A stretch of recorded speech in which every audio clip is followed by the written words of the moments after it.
kesempatan ini saya mau pamer, boleh nggak pamer? Boleh. Boleh atuh ya.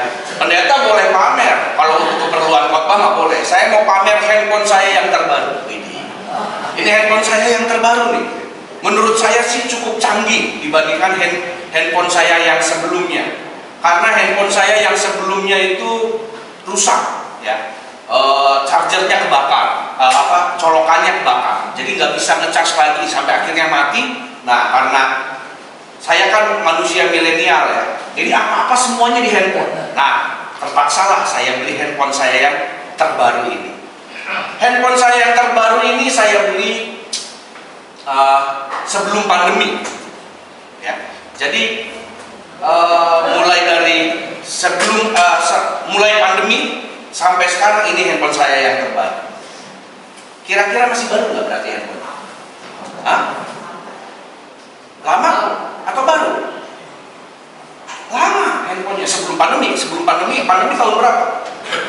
2019 ya, 2019. Berarti udah berapa tahun yang lalu? Ya, 5 tahunan yang lalu. Ini handphone udah 5 tahun berarti.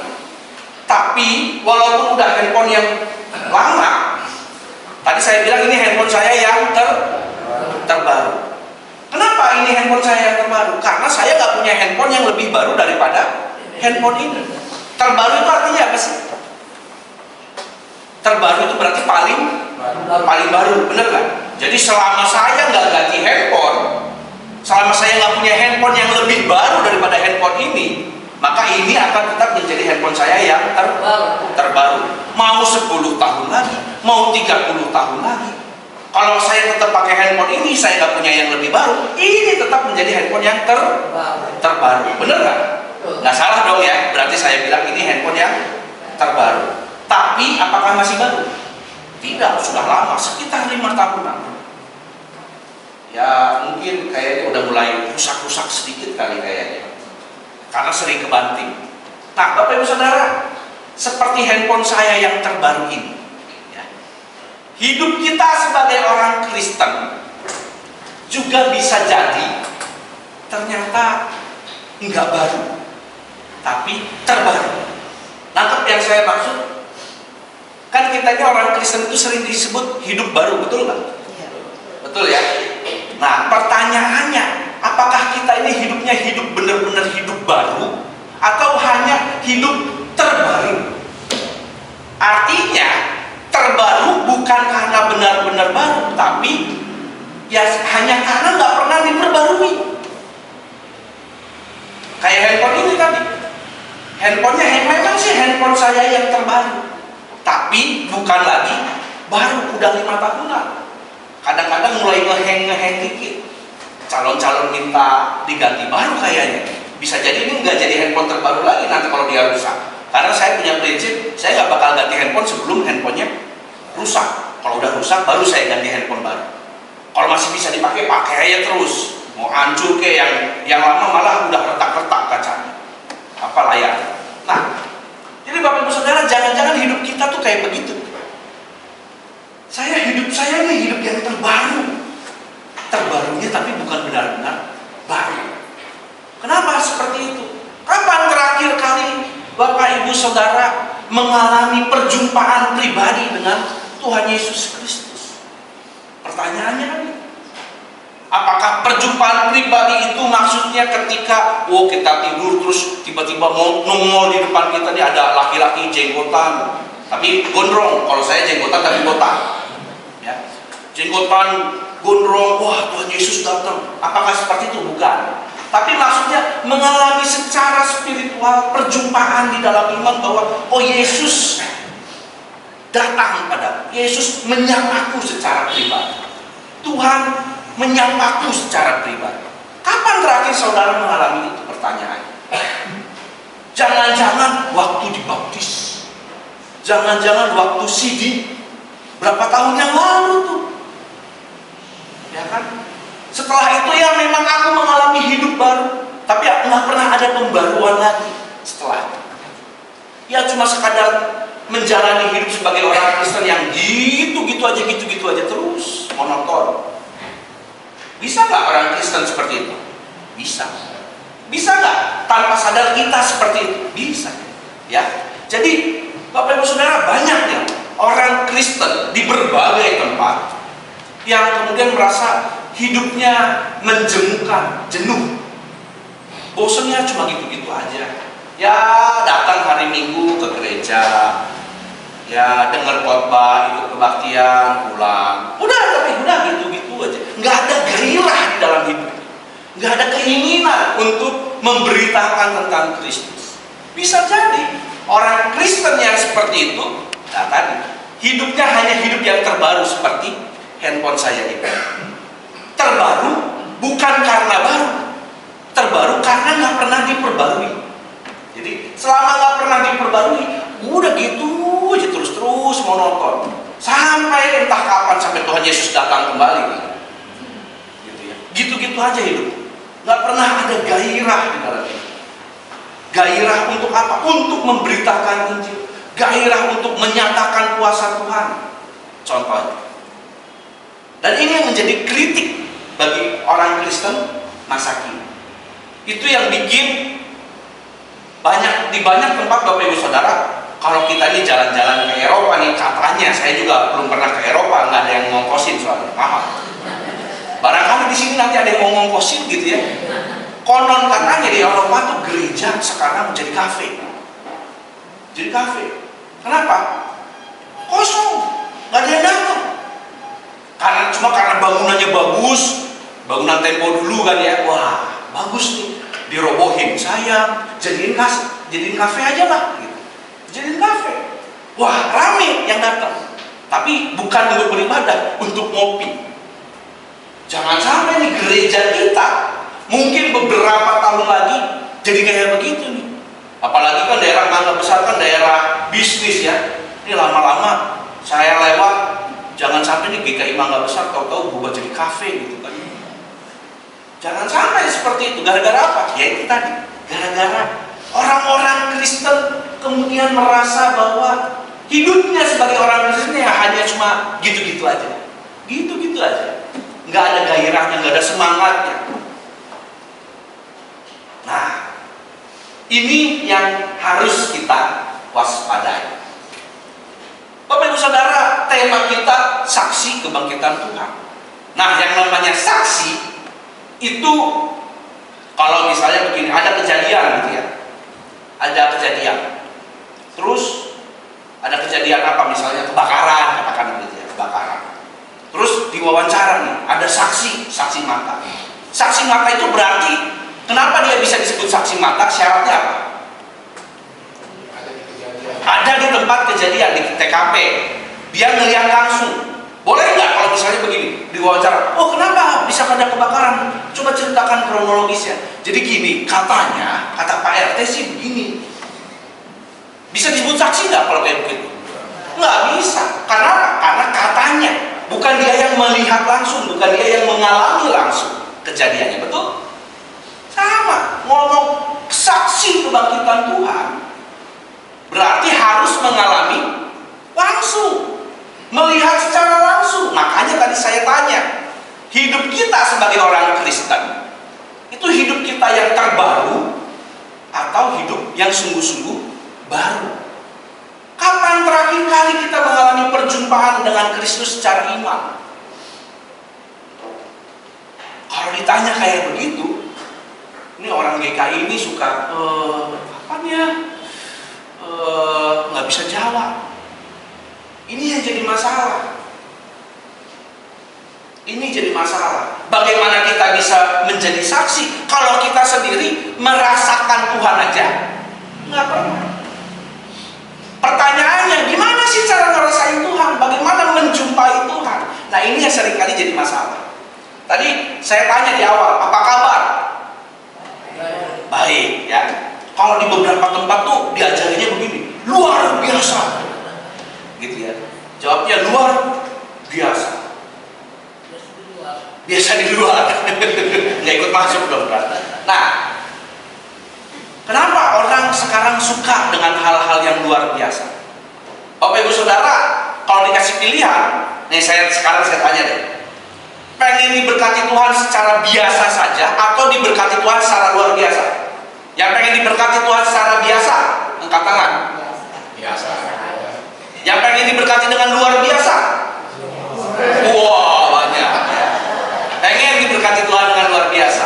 Luar biasa teh apa sih artinya? Sorry kalau Sunda saya nongol dikit gitu ya. Kebiasaan di Dengklok. Luar biasa itu apa sih? Nih, saya kasih tahu luar biasa itu. Contoh, saya setiap hari seandainya dimasakin tempe sama istri saya. Sarapan pagi, tempe goreng. Siang, makan siang, tempe bacem. Malam, sayur tempe. Besoknya, paginya, tempe lagi. Siangnya tempe lagi, malamnya tempe lagi. Cuma di model-modelin tapi intinya tempe melulu. Itu bisa bikin darah tinggi tuh. Tempe lagi, bosan gitu ya. Karena bosan. Nah, suatu ketika selama sebulan full 3 kali sehari saya makan tempe, dimasakin tempe terus sama istri saya. Suatu ketika istri saya tiba-tiba masak babi. Mana yang biasa, mana yang luar biasa? Yang luar biasa tempe atau babi? Babi pasti ya. Saya langsung, pasti kalau tiba-tiba nih biasa makan tempe terus, tiba-tiba dimasakin babi, saya langsung insecure. Kalau kata anakku, waduh, ada yang salah nih. Pasti ada yang spesial nih. Kenapa tiba-tiba masak babi? Gitu ya. Kan biasanya tempe. Apa dia ulang tahun? Apa ini ulang tahun pernikahan? Kok spesial amat? Pasti begitu kan ya? Karena spesial, beda di luar biasa, di luar kebiasaan. Nah, tahu-tahu siangnya masak babi lagi, malamnya babi lagi, besoknya paginya babi cin, siangnya babi ho, malamnya babi panggang, besoknya babi lagi, terus-terusan. Selama 1 bulan full 3 kali sehari makan babi terus. Masih luar biasa nggak tuh babi? Masih luar biasa nggak? Luar biasa pengeluarannya, mahal. Masih biasa nggak tuh babi? Masih luar biasa nggak? Nggak luar biasa lagi. Lama-lama bosan, bener nggak? Walaupun makan babi kayaknya spesial kan kalau orang Kristen kan gitu ya. Ini si Hendrik ini waktu itu saya bina kader bareng kami, saya kebetulan jadi mentornya dia waktu itu. Jadi katanya kelompok dia bilang, Bang, orang Kristen itu pulang gereja harus makan babi karena kita jarang-jarang makan babi gitu. Jadi kalau habis kebaktian, kelompok kita waktu itu makan babi apa ya waktu itu ya? Oh di Lapo ya, di Lapo. Makan di Lapo. Kita harus makan babi, Bang. Wah. Kelompok kami makan babi. Kelompok yang lain juga sama ternyata pemikirannya. Karena tadi dianggap spesial. Tapi kalau tiap hari makan babi, bosan juga, bener ya? Udah mah bosan, tegang lagi sini. Mesti nyari simpastatin mulu. Betul ya? Nah, jadi Bapak Ibu Saudara, setelah 1 bulan full makan babi terus, tiba-tiba istri saya masak tempe lagi. Mana yang luar biasa? Tempe. Ya, saya masih bingung. Ini kan makan babi terus nih selama 1 bulan full 3 kali sehari makan babi terus, tiba-tiba istri saya masak tempe lagi. Ada apa nih? Pasti saya mikir lagi, benar nggak? Apa saya kurang ngasih duitnya? Apa ada apa gitu? Pasti begitu ya. Yang tadinya biasa menjadi luar biasa. Yang luar biasa bisa menjadi biasa. Jadi biasa atau luar biasa itu ngomongin soal sering atau tidak sering, betul nggak? Semakin sering berarti semakin biasa. Semakin jarang berarti semakin luar biasa. Nah, jadi sekarang saya tanya lagi, siapa yang pengen diberkati Tuhan dengan luar biasa? Mana kan itu banyak tadi yang angkat tangan. Tadi banyak. Kok hilang sih? Nggak mau diberkati Tuhan secara luar biasa? Ngaco yang mau diberkati Tuhan secara luar biasa? Lah ngilang. Baru sadar ya, ternyata luar biasa itu berarti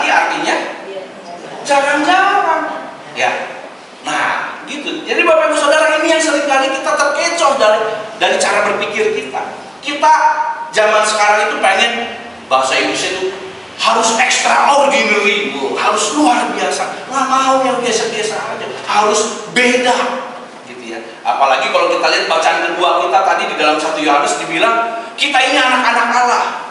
Dunia tidak mengenal kita karena dunia tidak mengenal Allah. Berarti anak-anak Allah itu harus tampil beda.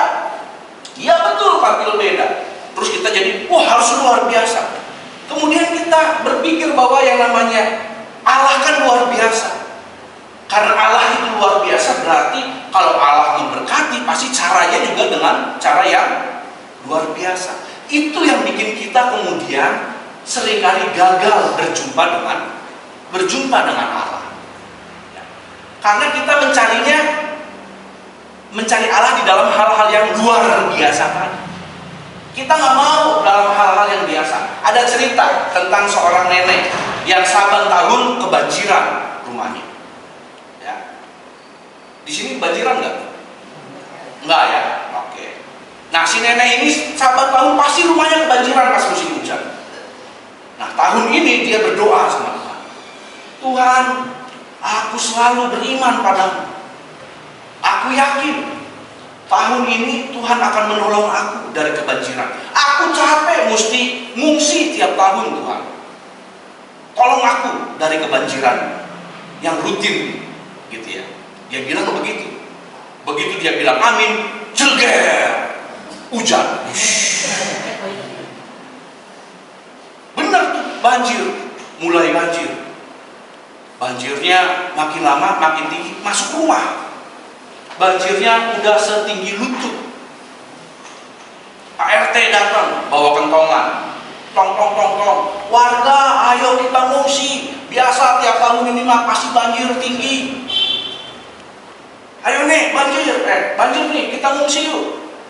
Kata si nenek, enggak, saya udah berdoa sama Tuhan, Tuhan pasti tolong saya tahun ini.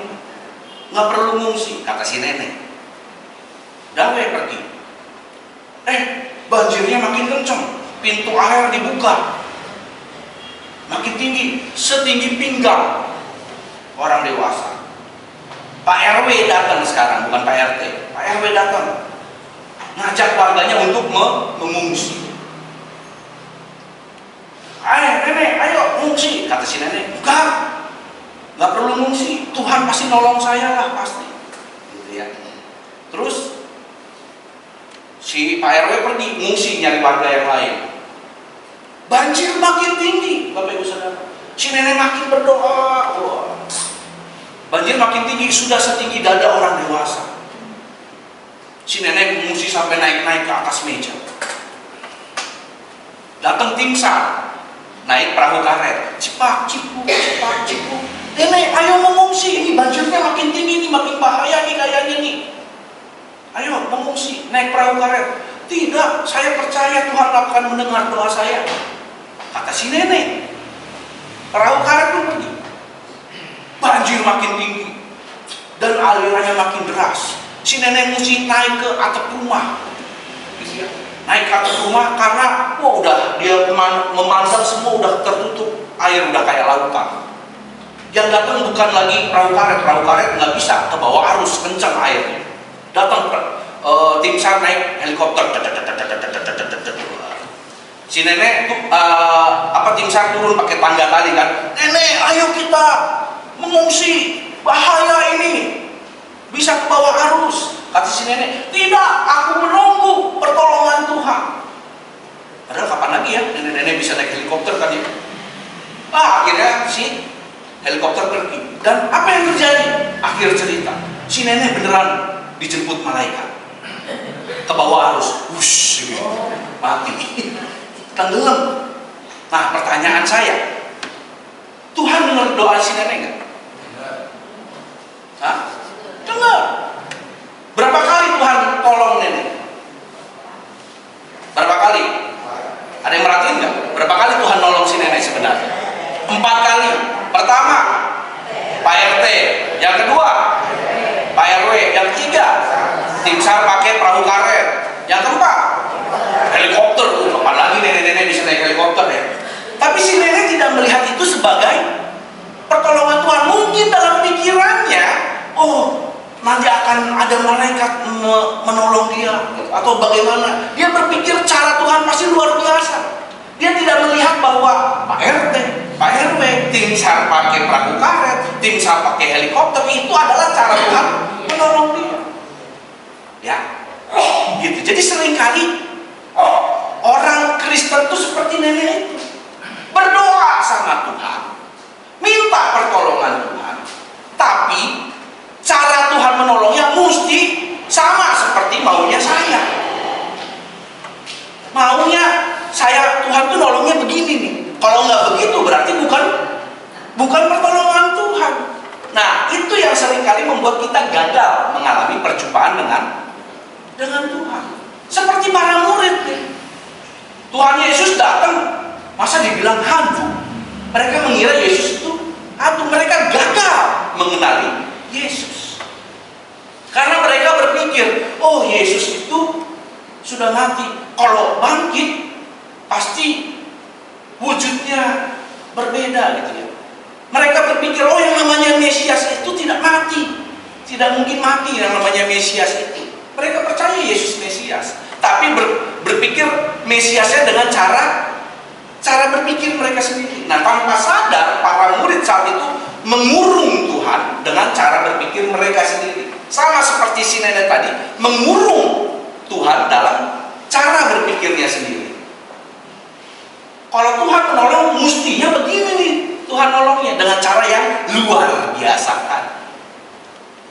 Kemudian karena berpikir seperti itu, ketika Tuhan pakai cara yang lain, cara yang biasa, kita gagal untuk menjumpai Tuhan dalam hidup kita. Seperti Tuhan Yesus. Tuhan Yesus ketika berjumpa dengan para murid untuk membuktikan ini dirinya, apakah dengan cara luar biasa? Apakah dia melakukan mujizat? Tidak. Dalam bacaan kita dalam Injil Lukas tadi tidak. Tuhan Yesus cuma nunjukin, nih tangan saya, nih kaki saya. Coba ada makanan enggak? Sini makan ikan bakar. Cuma menunjukkan dengan cara yang sederhana seperti itu. Tapi akhirnya memang para murid awalnya gagal mengenal Kristus. Tapi kemudian mereka jadi mengenal, oh ya berhasil juga para murid mengenal Kristus. Walaupun Kristus hadir dengan cara yang sederhana. Nah, Bapak Ibu Saudara, balik lagi di awal tadi, pertanyaannya, kapan terakhir Bapak Ibu Saudara merasakan kehadiran Tuhan dalam hidup saudara? Kalau kita mikirnya susah, mikirnya lama, jangan-jangan itu berarti karena kita mikirin, oh kehadiran Tuhan dalam hidupku itu dengan cara yang tadi, cara-cara yang ribet, cara-cara yang luar biasa. Padahal Tuhan bisa hadir dengan cara yang sederhana, cara yang biasa, yang gak ribet-ribet. Bapak Ibu Saudara sadar nggak dari tadi ini kita napas?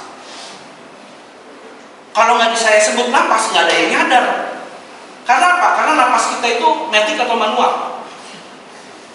Kita napas matic atau manual? Ada yang manual, sini napasnya matic ya. Kalau manual itu bisa begini nih, tiba-tiba kenapa? Lupa napas. Karena manual kan, kalau manual kan bisa lupa berarti ya. Kalau lupa di paru-parunya, lupa nyedot udara, jadi nggak bisa napas. Kita matic ya, napas kita matic, jantung kita matic manual, matic. Pernah nggak kita bersyukur karena napas kita, karena jantung kita matic? Apakah tubuh kita matic semua? Enggak. Sistem pencernaan kita matic atau manual? Ada yang tahu sistem pencernaan kita?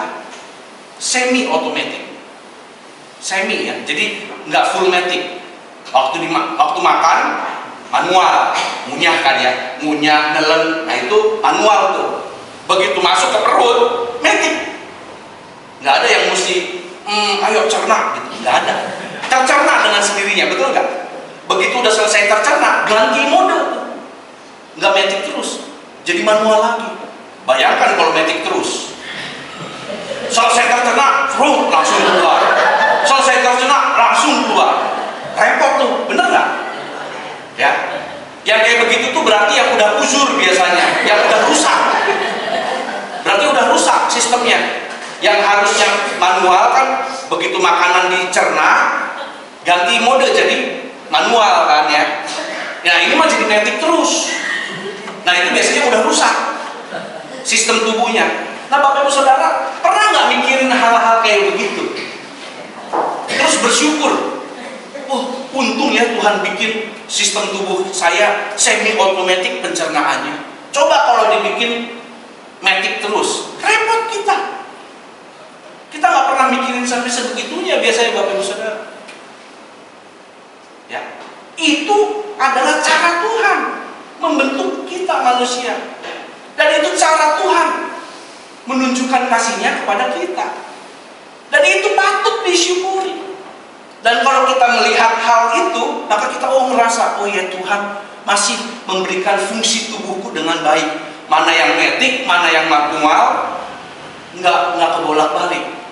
Coba kalau kebolak-balik, repot kita kan? Kebayang nggak? Kalau jantung kita tiba-tiba jadi manual, tiba-tiba, aduh sakit jantung, kenapa? Lupa berdetak, repot dah, ya kan? Nah, orang yang sakit kan yang butuh alat pacu jantung gitu ya, itu kan sakit, berarti kan nggak normal, ya. Berarti itu yang luar biasa.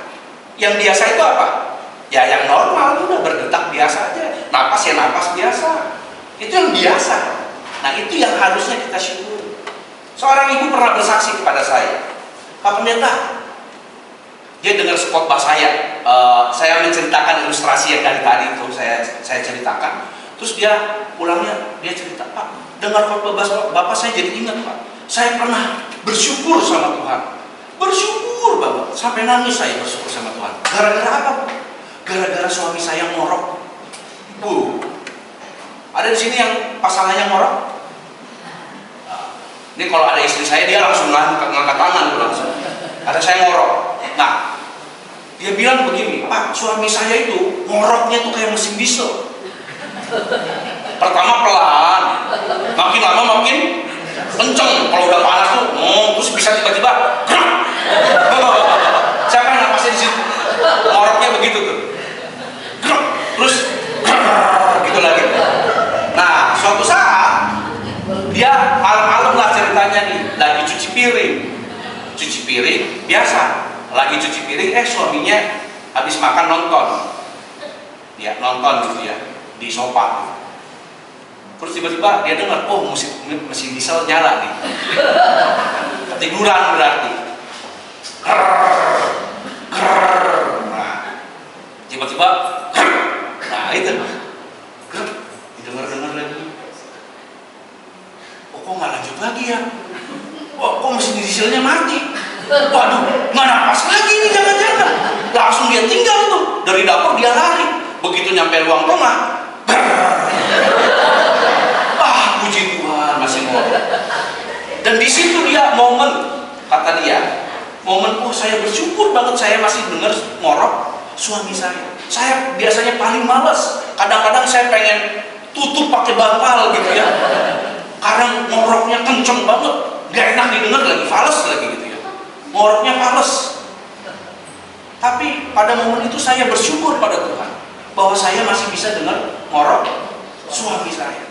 Nah, Bapak Ibu Saudara bayangkan kesaksian iman seorang ibu ini, bahkan ngorok aja. Ngorok itu bisa menjadi cara Tuhan untuk dia mengalami perjumpaan dengan Tuhan. Ya. Gara-gara dengar ngorok suaminya.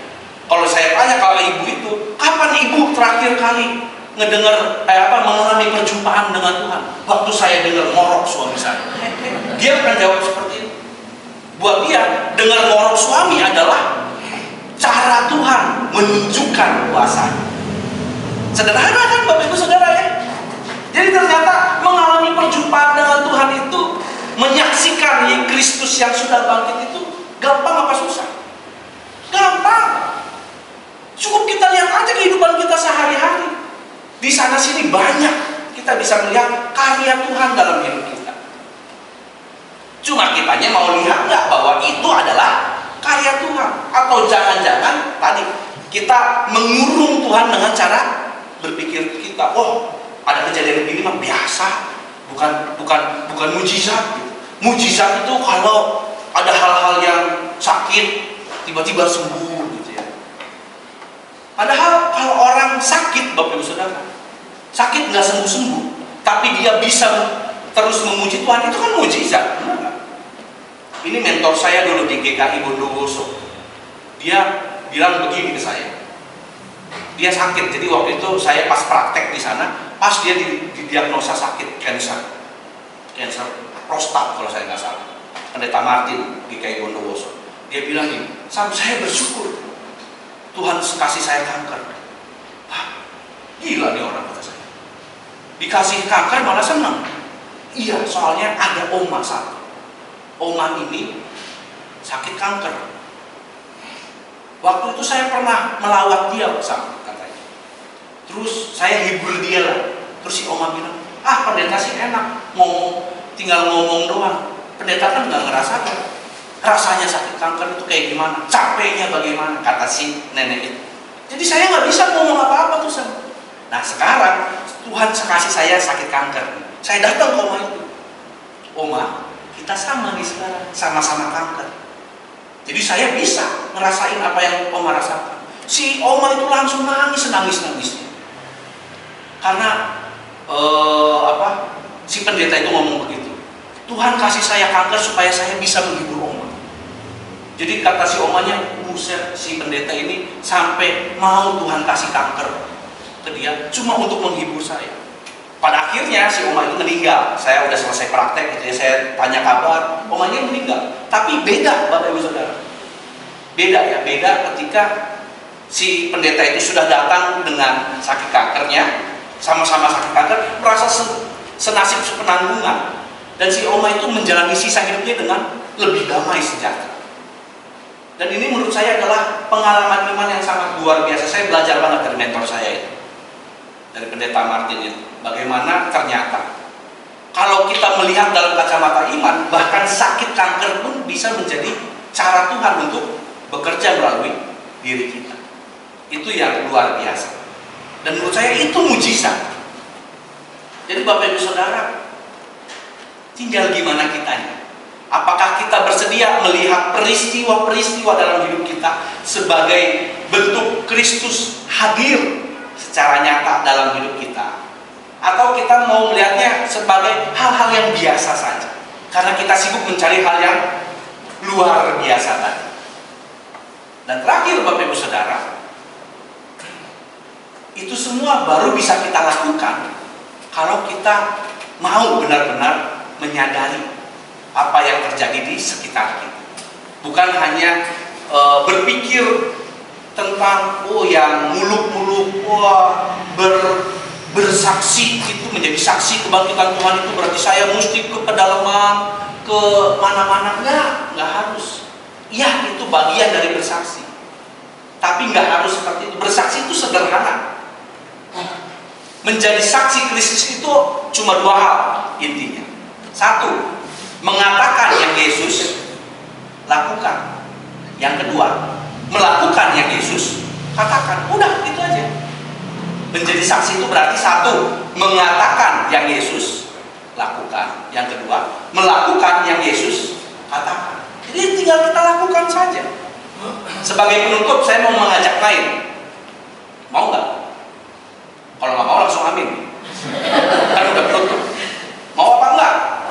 Mau. Kita main ya, berarti ya. Peraturannya cuma dua, gampang. Peraturan pertama, lihat saya. Lihat saya, jangan fokus ke jenggot. Lihat saya secara keseluruhan. Yang kedua, lakukan yang saya katakan. Simple ya. Lihat saya dan lakukan yang saya katakan. Kita coba, angkat tangan ke atas. Ya. Oke, lakukan yang saya katakan ya. Kita pegang kepala kita. Elus-elus dikit. Ada yang botak, ada yang banyak rambutnya. Kita turun ke telinga. Oke, kita sekarang pegang pipi. Elus-elus dikit. Keriput atau masih mulus. Sekarang kita pegang hidung. Oke, kita pegang mata. Oke, terakhir ya, kita pegang dagu kita.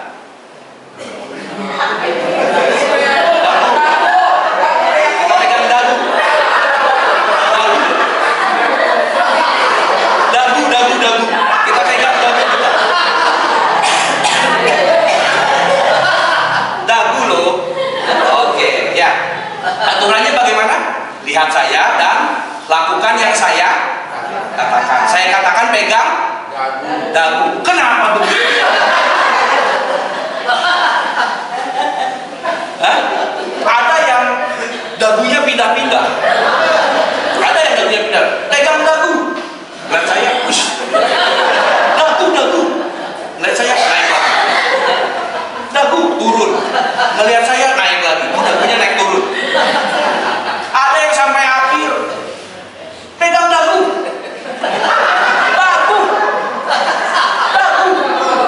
Sampai mesti disenggol. Mesti disenggol sama sebelahnya. Ada yang begitu ya. Nah, jadi Bapak Ibu Saudara, apa inti dari permainan sederhana ini? Percaya, yakin. Ya. Lebih mudah mana? Melakukan yang saya katakan atau melakukan yang saya lakukan? Lebih mudah niru yang mana? Yang saya lakukan. Walaupun saya teriak-teriak, pegang dagu sampai monyong-monyong, tapi karena yang saya lakukan pegang dahi, akhirnya yang diikuti pegang dahi. Begini terus. Dia kata, oh pegang dagu. Iya pegang dagu. Kalau situ pegang dahi, ya saya juga ikutan pegang dahi. Gitu kan? Nah, Bapak Ibu Saudara, jadi saksi itu ya seperti itu. Bukan cuma ngomong doang. Walaupun kita ngomong mengasihi, Yesus itu datang, Yesus itu hadir, Yesus itu nyata, Yesus itu bangkit, tapi kita tidak menyaksikannya dengan tingkah laku kita. Yang diikuti apa? Tingkah laku kita.